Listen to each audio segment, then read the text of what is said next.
Hello everyone, welcome back to another episode of Technologyglance.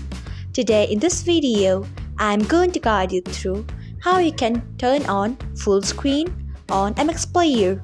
So let's get started. Firstly, open MX Player app in your device. Then tap on your profile icon if you haven't. Next tap on settings. After that, tap on player. Next tap on screen. Then you can see the option of full screen. Tap on it. After that, you can see the option of on. Tap on it. So this is how you can turn on full screen on MX Player. Thanks for watching. If you found this guide helpful, we would love it if you hit the thumbs up button below.